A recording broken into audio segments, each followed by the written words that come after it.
Samir, What's up? what do you do? I'm a dropshipper. And how much do you make a year from that? I make around $24 to $30 million a year. What's up guys, welcome back to another video. A little bit different than what we usually do. I did a poll on my Instagram story not too long ago, and I'm going to be answering the most frequent questions that I've been asked as a millionaire dropshipper. So let's jump right into it.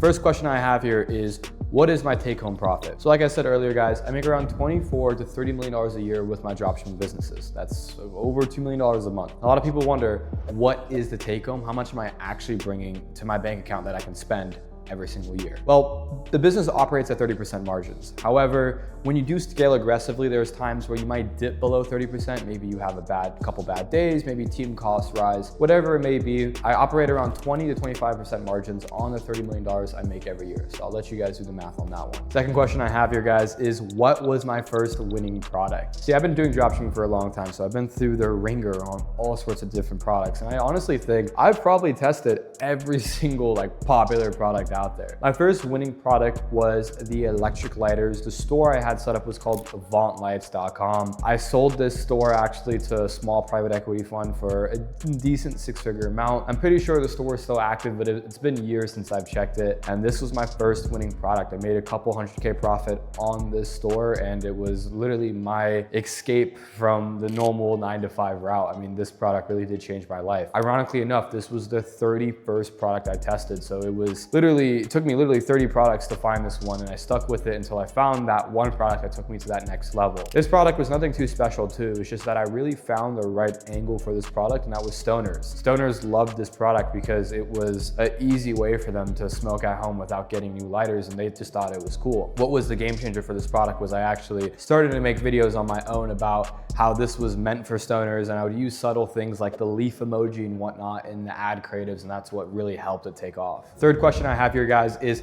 how long have I been dropshipping for, and have I ever thought of quitting? So I've been dropshipping now for 5 to 6 years. It's as long as I can remember. I've thought about quitting many times at the start of my journey, especially when I wasn't seeing any success, and every time something did work, it just was completely unprofitable after a couple days. The beginning of my journey was really mundane and really boring, and that's just kind of how it goes. There was a lot of chances for me just to quit and try something else like trading or OnlyFans management or any of these other popular business models out there, but I stuck with it, and I'm really glad I did. Do I regret not dipping into the other industries? No, because I'm honestly one of the richest people I know, and that's because I stuck with one thing for long enough. Dropshipping has been a long ride for me. 5 years ago, it was much different than where it is today.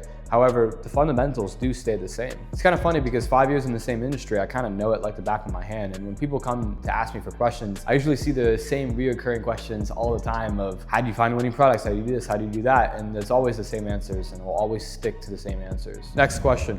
What is the biggest myth in dropshipping? The biggest myth in dropshipping is you have winning products and not winning creatives. Guys, you have winning creatives, you don't have winning products. What do I mean by that? I mean that a lot of people have this mentality when they get into dropshipping that they want to find that next winning product, and that one winning product is going to take them to where they want to be. Whereas that's not how it actually is. Winning products don't exist. You have winning creatives. For example, you and me can test the same product. And let's say I test 20 creatives and you test 30 creatives. Let's say when you're testing these creatives being ads, let's say that 25th or 26th creative you tested really took off and it really started to scale, and you're really profitable. I never got to that 26th or that 25th creative, so I never could see that profitability.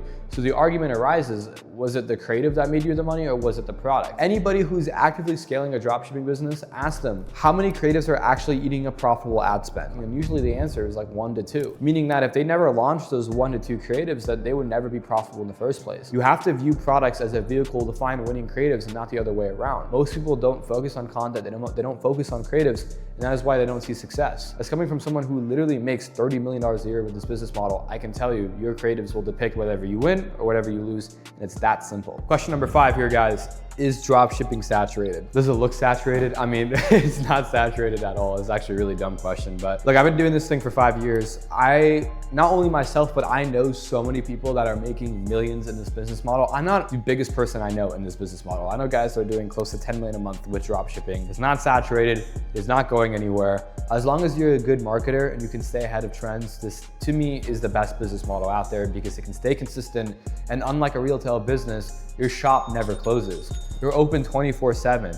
As long as your ads are up and you have a decent store, a decent brand, customers will come back and you'll always be making money year round, every single day, day or night, 24/7. I think the reason why people ask me that question, is dropshipping dead? Is it saturated? Is because there's other people teaching it in the wrong way, the way that doesn't work anymore. And those people try it that way and it doesn't work, so they come to me and say, oh, it just doesn't work. Whereas it's kind of like doing real estate. There's so many different ways to do it. You can flip commercial properties. You can do Airbnbs on residential properties. You can flip residential properties. You can get into crowdfunding projects. You can do buildings and office spaces. There's so many different ways to do real estate, and drop shipping is the same thing. There's so many different ways to do it, so it's kind of stupid to call it saturated. Like, you have clothing, apparel drop shipping.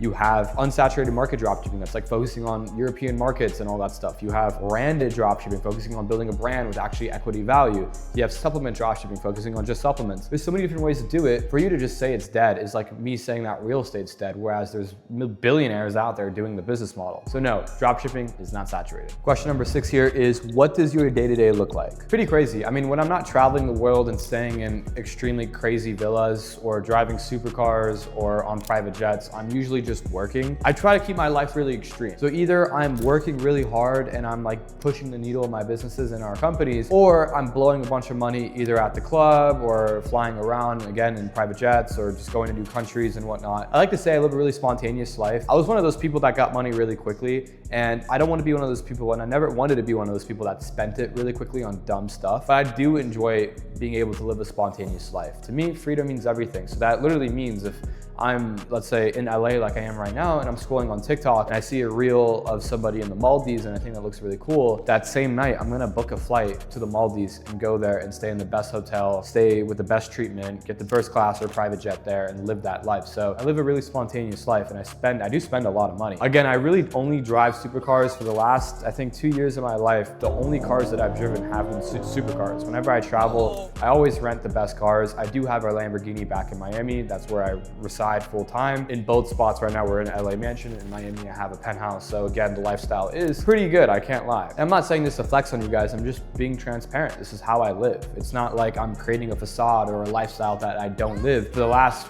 couple years of my life, when these businesses really started to take off, life really did change. I don't look at the check anymore when I go out. I eat at fancy restaurants all the time. And it's kind of funny, when I really realized that I made it was when I looked back on my Uber Eats bill and I realized I was spending 5 to 10K a month on Uber Eats. Question number 7 here is, how much do you spend a month? Right now, I'm sitting around 100 to 200K a month. There are some months where I get up to 300 to even 400K, just depending on what I buy. The thing is, I don't look at spendage as buying things that don't lose value. For example, somebody might buy 2 Lamborghinis a month and they say, oh, I spend 700K a month. No, you don't, because you can sell both of those cars and get all the money back, right? So like legitimately spending on not like watches or cars or like actually buying assets, depreciating or not, actually spending money on, let's say, like rent or dinners, clubbing, traveling, whatever it may be, that's close to around 100K a month. I do spend a lot of money, so I would say, again, like 6 figures a month given. Question number 8 here is, how much money did I start with? It's actually a great question. I actually started with around $1,000. Around 5 years ago, when I started dropshipping, I was doing other businesses on the side. Am I proud of those other businesses? Not really. I was,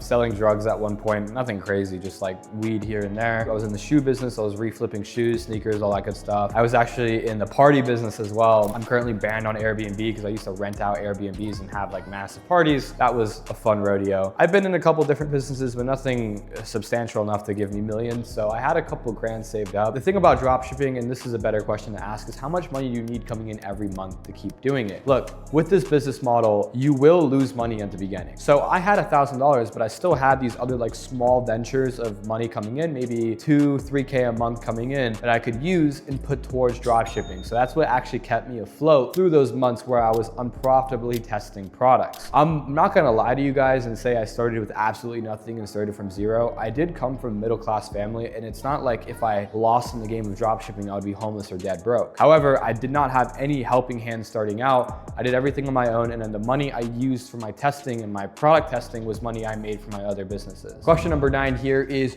what are my thoughts on other business models? I'm gonna be based here and extremely biased. I think a lot of other business models out there are complete crap and I don't think you should do it. Just to name a few, trading.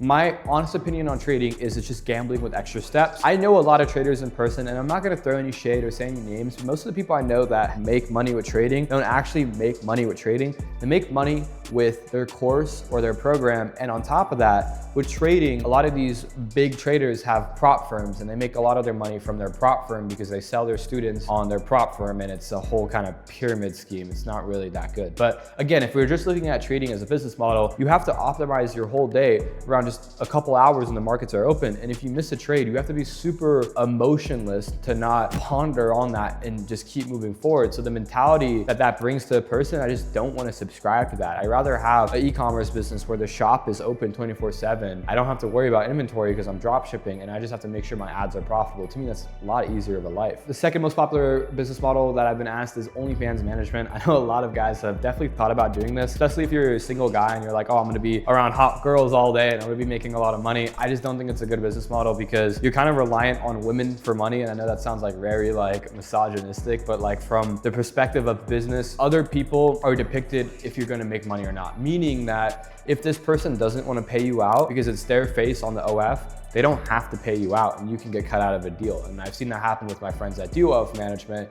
and it's a huge headache. On top of that as well, like ethics and morals aside, it's not to me a scalable business model because anything agency related to me, like it's really hard to scale because you're just somebody else's bitch. I guess to my third one here, which is agency. I do think agencies are pretty useless. At one point in my career, I did dabble into having a TikTok ads agency and it was one of the worst mistakes I've ever made. I'm grateful I did it because I know how shitty it is to have a marketing agency. It's the easiest course to sell, teaching people how to do marketing agencies on all that stuff because it sounds amazing on paper, but in reality, you're just chasing clients. You have to overpromise to get the clients, and the clients are gonna be on your head because you're overpromised in the first place. There's a crap ton of other business models I can shit on, but this video is not about me shitting on other business models. It's me just telling you guys how I live and just answering questions. Last question here is, do you still dropship and how's it going? Of course, I still dropship. Dropshipping takes up a majority of my day-to-day. Even though I am in front of the camera right now recording this video, this is a very small portion of my day. The majority of my day is on team meetings and managing our dropshipping stores. And it's going great. The reason why I'm one of the few people that have actually been able to make a crap ton of money with this business model, mind you, consistently, is because we translated over to more branded approach. We don't just do normal dropshipping like other people. We focus on doing what we call built to sell brands. Actually having stores that have customers that come back, focusing on products that are easily brandable and actually having something worth exiting. Not only are we selling products that actually get the purchase, but we're charging 5 to 7x of whatever we get it for. So our margins are insane. Traditional dropshipping really just doesn't work too much. And like I mentioned earlier in the video, there's so many different ways to do dropshipping, and anybody watching this video that wants to get into dropshipping, I highly recommend